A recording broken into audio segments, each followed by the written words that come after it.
ลมแห้งหลายเบิ่งดูงาเบิ่งย่อมเหลือ2งาหนึงบัดนี้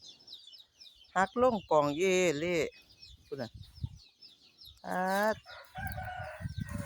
บ่คันมันแก่แล้วก็ไข่แหน่ลมแห้งหลายเนาะแหน่มันนี่พุ่นน่ะ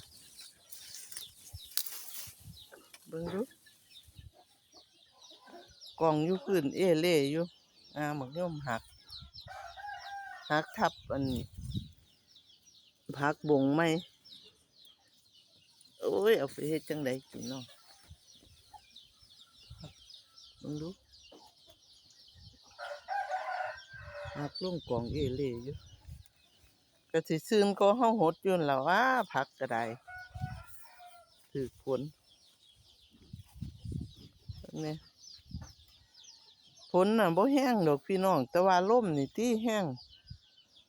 จนว่าของเฮาเสียหาย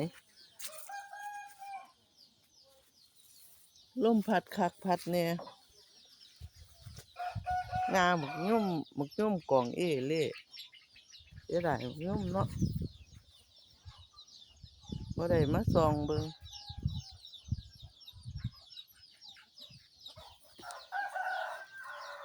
มาเบิ่งหยังงาหักกองเอเล่โดดโอ้โอ้โอ้โอ้โอ้ยโอ้ยโอ้ยโอ้ยโอ้ยโอ้ยดูคันว่าหนักหน่วยก็บ่แม่นดอกพี่น้องมันตกแห้งโพดมันมันลมแห้งโพดมันก็เลยเป็นจังซี่ลมแห้งคักแห้งแน่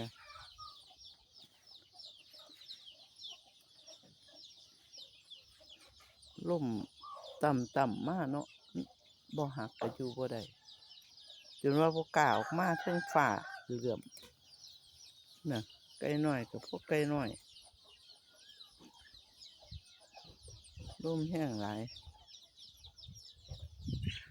ซื่นอยู่นั่นล่ะว่าผักก็สิซื่นจักหน่อยอยู่นั่นล่ะเดี๋ยวเพิ่งส่ง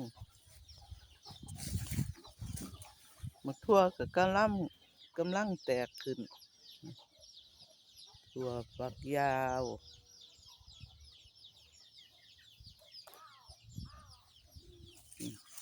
กำลังแตกนี่เป็นมักทั่วเด้อจ้ะนี่มักทั่วฝักยาวกำลังแตกขึ้น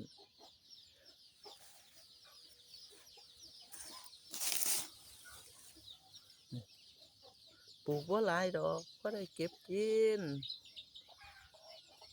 ยามคั้นไปซื้อเพิ่นก็เก็บของเจ้าของกินจ้ะเอาตามนี่ล่ะ